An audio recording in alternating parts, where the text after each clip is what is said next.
Good morning बच्चों, फिर से स्वागत है आपका ऑनलाइन क्लासेज में। देखिए, बात हमने 3 रोगों की कर ली। आज अगले रोग की बात करते हैं। जो 4 नंबर रोग है उसकी बात करते हैं। 4 नंबर रोग पे आपका है टिटनेस। कौन सा रोग है? टिटनेस, या इसको बोलते हैं धनु स्तंभ, या इसको क्या बोला जाता है?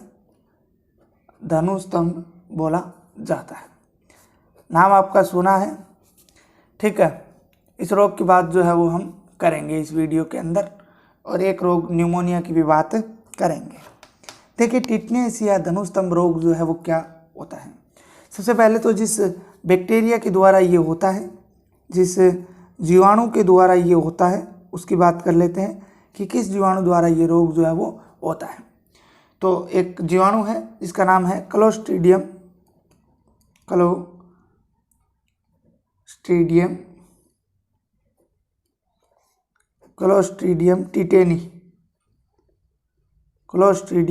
टिटेनी नाम का जीवाणु है, उसके द्वारा ये रोग होता है। किसके द्वारा? क्लोस्ट्रीडियम टिटेनी द्वारा ये रोग जो है वो होता है। अगर इस रोग के लक्षणों की बात करते हैं कि लक्षण कौन कौन से होते हैं, तो इन लक्षणों के अंदर सबसे पहला, इस रोग के अंदर सिर दर्द होने लगता है। क्या होने लगता है? सबसे पहला अगर हम बात करें तो इस रोग में सिर दर्द होने लगता है। इसके अलावा जबड़े जो है वो खींच जाते हैं। जबड़े क्या हो जाते हैं? खींच जाते हैं। जबड़े क्या हो जाते हैं? खींच जाते हैं। जबड़े जो हैं वो खींच जाते हैं। वह खाना निगलने में दिक्कत आती है। खाना निगला नहीं जाता है, ठीक है ना। खाना निगला नहीं जाता है। जबड़े खींच जाते हैं, खाना जो है वो निगला नहीं जाता है। ये इसके कुछ लक्षण हैं। इसके अलावा शरीर में ऐंठन भी आने लगती है। शरीर में क्या आने लगती है? शरीर में ऐंठन भी हो जाती है, ठीक है। ये कुछ टिटनेस रोग के जो है वो लक्षण हैं। इसके अलावा अगर हम बात करें तो ये लक्षण जो होते हैं, ये जैसे ही संक्रमण होता है, हम अगर क्लोस्ट्रीडियम टिटेनी के संपर्क में आते हैं तो उसके 3 से 4 सप्ताह के भीतर हमें ये लक्षण दिखाई देना शुरू हो जाते हैं। 3 से 4 सप्ताह के अंदर हमें ये दिखाई देना शुरू हो जाते हैं, अर्थात 1 महीना मान सकते हैं, ठीक है। इसके अलावा इसके प्रभाव से आपको मैं बता देता हूँ, मनुष्य की जो है वो मृत्यु तक हो सकती है। इसलिए ये खतरनाक रोग है। मनुष्य की क्या हो सकती है? मृत्यु तक जो है वो हो सकती है। इसके अलावा अगर हम बात करें तो इस रोग का प्रसारण की बात करते हैं कि प्रसारण किस प्रकार से होता है। प्रसारण की बात करते हैं तो प्रसारण जो है वो घाव अथवा जो त्वचा है, कटे फटे स्थान है, वहाँ से रोगाणु जो है वो शरीर पर प्रवेश करता है।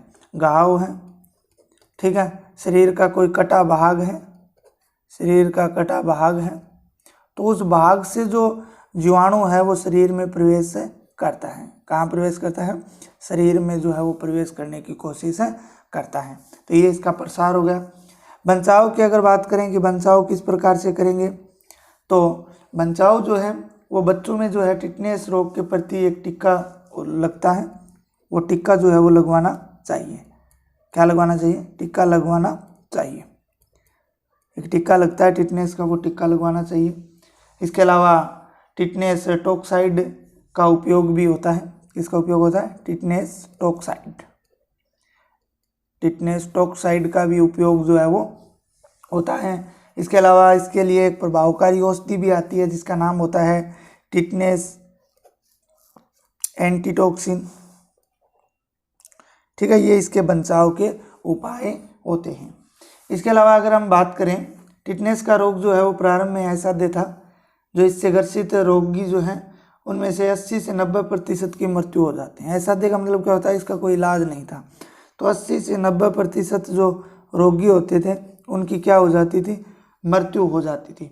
लेकिन समय पर उपचार मिलने से रोगी को क्या है? मृत्यु से बचाया जा सकता था। यदि समय पर हम उस रोगी को अगर उपचार देते हैं तो वो बच सकता है। लेकिन आजकल अधिकांशतः मृत्यु इस रोग से नहीं होती है, क्योंकि इसका उपचार है वो कर लिया जाता है। और टिटनेस का रोग जो है वो विकासशील देशों में ही, जहाँ जलवायु गर्म है, वहाँ अधिक होता है।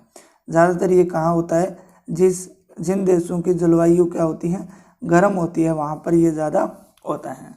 तो प्यारे बच्चों, आज हमने एक रोग कर लिया, कौन सा? टिटनेस या टिटेनी रोग।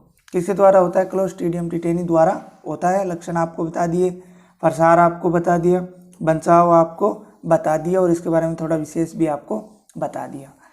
इसके बाद में अगले रोग की बात करते हैं, 5 नंबर रोग की। 5 नंबर रोग जो है वो है न्यूमोनिया।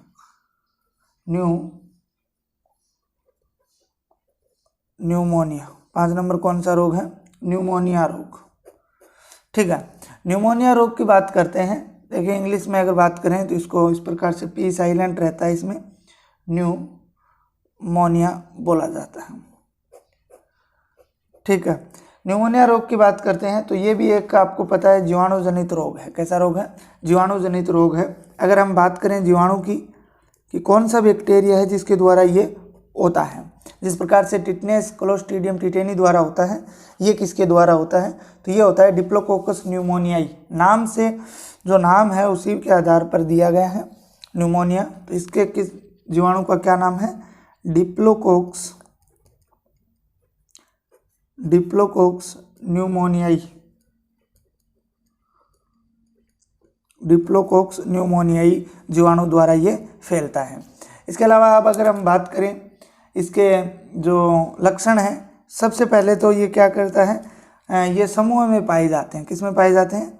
समूह में पाए जाते हैं, लेकिन कई बार ये हमें एकल भी मिल सकते हैं। जो डिप्लोकोक्स न्यूमोनिया होते हैं ये क्या है? समूह के अंदर पाए जाते हैं। जीवाणु आप लोग पढ़ के आए हो 11वीं क्लास में, उसमें हमने जीवाणुओं की कई श्रेणियों की बात की थी। तो ये डिप्लोकोक्स श्रेणी का है, डिप्लोकोक्स न्यूमोनियाई। न्यूमोनिया रोगी के लक्षणों की बात करते हैं तो उसको ठंड ज़्यादा लगती है। क्या लगती है? ठंड ज़्यादा लगती है। इसके अलावा अगर बात करते हैं तो उसे तेज़ बुखार आता है। क्या आता है? तेज़ बुखार आता है, ठंड ज़्यादा लगती है। इसके अलावा जो आंतरिक अंग है, लीवर है, यकृत है, इसके अलावा पित्ताशय है, यकृत है, पित्ताशय है में क्या हो जाता है? सेप्टिसेमिया तथा जलन होने लगती है। इनमें क्या होने लगती है? जलन जो है वो होने लगती है। इसके अलावा रोगी के छाती में भी दर्द रहता है। किस में दर्द रहता है? रोगी के छाती में दर्द होने लगता है। ठीक है, तो ये कुछ क्या थे? न्यूमोनिया रोग के लक्षण थे। ठंड ज़्यादा लगना, तेज बुखार का होना, यकृत पित्ताशय में जलन होना, छाती में दर्द होना। इसके अलावा भी अगर हम बात करें तो रक्त में जो है, रक्त में जो WBC है, श्वेताणु जो होते हैं की कमी होने लगती है। कि क्या होने लगती है? कमी होने लगती है, जिससे जो प्रतिरक्षा है उसमें क्या आ जाती है? कमी आ जाती है। प्रतिरक्षा इम्यूनिटी में क्या आ जाती है? कमी जो है वो आ जाती है। साथ में श्वास लेने में भी कठिनाई होती है। किसमें कठिनाई होती है? श्वास लेने में भी क्या होती है? कठिनाई होती है। श्वास लेने में भी क्या होती है? कठिनाई होती है। और रोग के जो लक्षण है वो 1 से 3 दिन में क्या है? प्रदर्शित होने लगते हैं। टिटनेस के तो 3 से 4 सप्ताह था, ये 1 से 3 दिन के अंदर ये रोग होते ही, न्यूमोनिया होते ही लक्षण जो है वो दिखाई देना शुरू हो जाते हैं। निम्न लक्षण मैंने आपको बता दिए। अब इसके बचाव की बात करते हैं कि बचाव किस प्रकार से किया जा सकता है। देखिए, बचाव की अगर बात करते हैं तो इस रोग के बचाव के लिए हमें भीड़ वाले मकानों से दूर रहकर जो रोगाणु से बचा जा सकता है। भाई, 1 नंबर बात तो क्या है? जो भीड़ वाले स्थान हैं, भीड़ वाले स्थानों से हमें क्या रहना चाहिए? स्थानों से हमें दूर रहना चाहिए। भीड़ वाले स्थानों से हमें क्या रहना चाहिए? दूर रहना चाहिए। इसके अलावा रोगी जो है उसको अलग रखना चाहिए। रोगी को क्या करना चाहिए? अलग रखना चाहिए। उसके संपर्क में जो है वो नहीं आना चाहिए और उसके उपयोग में ली गई वस्तुओं का उपयोग भी हमें नहीं करना चाहिए। उसके द्वारा ली गई वस्तुओं का उपयोग भी हमें क्या है? नहीं करना चाहिए। इसके अलावा उसके द्वारा जो भी बलगम त्यागा गया है उसे मिट्टी में दबा देना चाहिए। तो प्यारे बच्चों, ये था आपके न्यूमोनिया रोग। कौन सा रोग था? न्यूमोनिया रोग। इसके बाद 6 नंबर की बात और करेंगे आज की इस वीडियो में, जो आपके हैं प्रवाहिका। प्रवाहिका या अतिसार। प्रवाहिका या अतिसार। ठीक है, इसकी बात करते हैं। तो इस रोग का जो जीवाणु होता है वो होता है साइजेला समूह के जीवाणु होते हैं। कौन से समूह के? साइजेला जीवाणु। साइजेला समूह के जो जीवाणु हैं वो होते हैं, याद रख लेना। साइजेला समूह के जो जीवाणु हैं वो होते हैं। बात करते हैं लक्षणों की, तो आंतर से अधिक मात्रा में जल एवं विद्युत अपघट्य शरीर से बाहर आने लगते हैं। किससे? प्रभावित अंग कौन सा हो गया? आंतर। इससे क्या है? पदार्थ जो है वो बाहर आने लगते हैं। जल एवं विद्युत अपघट्य पदार्थ जो है वो क्या है? बाहर आने लगते हैं। इसके अलावा शरीर जो है वो निर्जलीकृत हो जाता है।